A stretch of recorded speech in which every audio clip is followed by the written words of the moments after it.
Media మిత్రులకు, electronic media మిత్రులకు, social media ఇన్ఫ్లుయెన్సర్స్కి అందరికీ స్వాగతం. దండోరా చాలా తెలంగాణ రూటెడ్ ఫిల్మ్ అండి. ఇది తను మురళి ఈ స్క్రిప్ట్ రాసుకున్న ఏం చదువుకున్నారు మీరు అని అడిగా. ఏం చదువుకోవటం అంటే అమెరికా నుంచి వచ్చాను అని అన్నాడు. అంటే cinema is all about emotion అండి, కమర్షియల్. ఇది మాత్రం నిజం. మనం ఏదో జనానికి సలహాలు సందేశాలు ఇద్దామనుకునే పరిస్థితి అయితే సినిమాకి వాళ్ళు లేదు. ఈ సినిమాలో ఎంటర్టైన్మెంట్ ఉంటుంది, ఎమోషన్ ఉంటుంది, డ్రామా ఉంది, అగ్రెషన్ ఉంది. నేను దండోరా అని టైటిల్ చెప్పినప్పుడు నేను అన్నాను, ఎందుకు వన్ సైడ్ అనుకుంటారేమో కదా ఆ సినిమా అన్నాను. లేదు, అది కామెడీ ఉన్నా దండోరా వేసినట్టే ఉంటుంది. ఎమోషన్ ఉన్నా సరే ఆ దండోరా ఏదైతే ఒక ఫీల్ ఉంటుందో, లోపల ఎమోషన్ ఉంటుందో, అది దాన్ని ఆ దండోరా అనేది ఒక ఎమోషన్. దండోరా ఈజ్ అన్ ఎమోషన్ అనేది నా ఫీలింగు. కథ విన్నప్పుడు నాకు ఒకటే అనిపించింది, ఆఫ్టర్ కోర్టు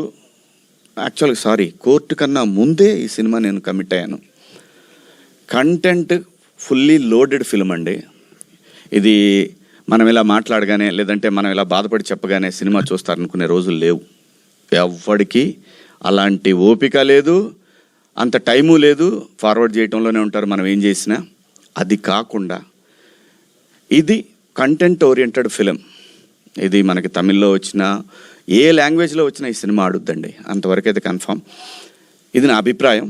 నా అభిప్రాయాన్ని అంగీకరిస్తారో లేదనేది రేపు పొద్దున సినిమా థియేటర్లో రిలీజ్ అయిన రోజు మనకు తెలుస్తుంది. పాత్రలు ప్రతి ఒక్కళ్ళకి కూడా వాళ్ళ స్థాయిలో వాళ్ళని ఎలివేట్ చేసుకోవటానికి ఒక్కొక్క క్యారెక్టరు అలా క్రియేట్ చేశారు. ఈ పాత్ర దొరికిన ప్రతి ఆర్టిస్టులు అదృష్టవంతులేనండి. ఈ సినిమాలో వాళ్ళు ఎంతసేపు ఉంటారనేది సెకండరీ, స్క్రీన్ స్పేస్ ఎంత అనేది సెకండరీ. ఈ సినిమాలో చేసామంటే ప్రతి పాత్రకి ఒక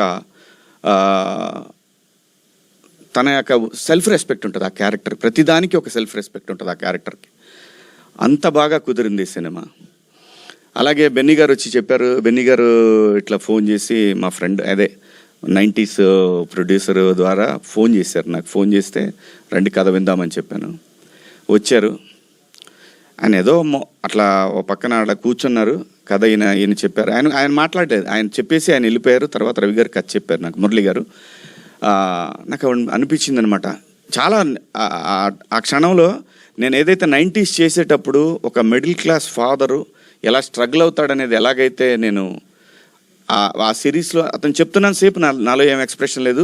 అయిపోయిన తర్వాత ఇది ఎక్కడైనా దారి తప్పుతాడా అంటే కథ చెప్పడంలో ఎక్కడైనా పక్క వెళ్తాడనే ఫీలింగ్ నాకు. అది అతను చెప్పే వరకు, ఎండ్ క్లైమాక్స్ చెప్పే వరకు కూడా నాలో ఎటువంటి ఎక్స్ప్రెషన్ తను చూడలేదు. కానీ ఒక చోట నాకు కళ్ళమ్మ నీళ్ళు రావటం చూశాడు. ఇంకా అదే లాస్ట్ సీను. అది చూసిన తర్వాత అతను అలాంటి ఒక అనుభూతి, ఇతను కథ చెప్పినప్పుడు అది వేరే, ఆ ఎమోషన్ వేరే, ఇది వేరే. బట్ అలాగా ఇతను ఏమైనా దారి తప్పుతాడని చెప్పి నేను ఏ కథ చెప్పినా కానీ, కోర్టు తర్వాత మీ అందరికీ తెలుసు మనం ఎన్ని సినిమాలైనా చేయొచ్చు. ఎన్నో వచ్చినాయి నాకు, రోజు 4-5 సినిమాలు వచ్చినాయి.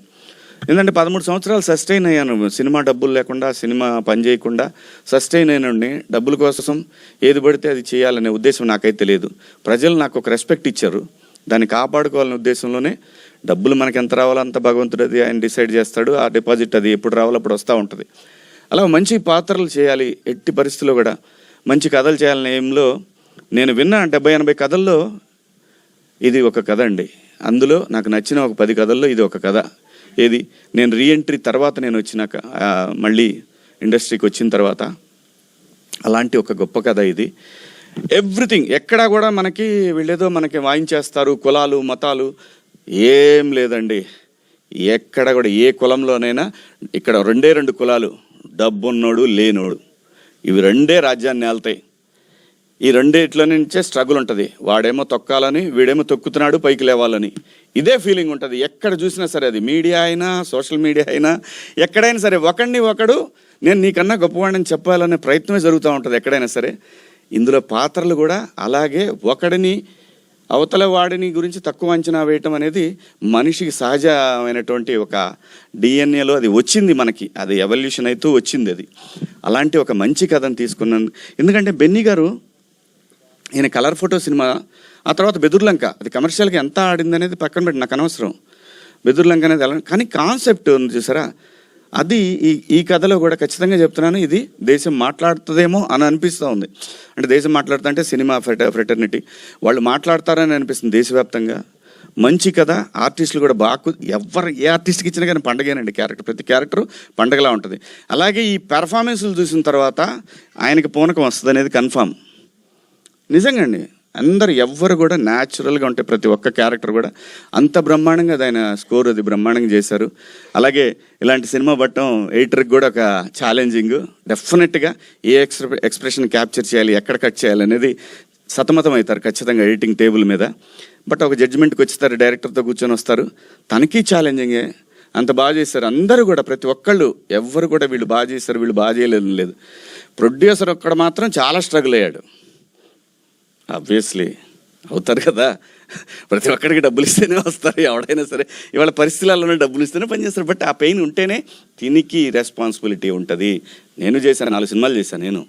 ఆ రెస్పాన్సిబిలిటీ ఉంటుంది, ఆ పెయిన్ ఉంటుంది. కానీ ఖచ్చితంగా ఇది టేబుల్ మీద బ్రహ్మాండంగా డెలివరీ అవుతుంది. ఏం టెన్షన్ వద్దండి.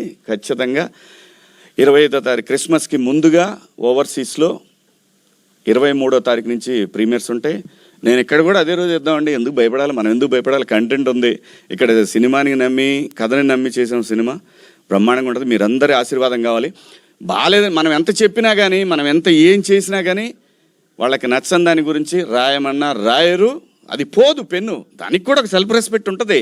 మనం ఎంత చెప్పినా కానీ దానికి కూడా ఒక సెల్ఫ్ రెస్పెక్ట్ ఉంటుంది. కాబట్టి ఖచ్చితంగా నమ్మి చేశాము, నచ్చుతుందని ఆశిస్తున్నాను. రండి, థియేటర్స్కి రండి. మంచి కంటెంట్ ఉన్న ఫిల్ము.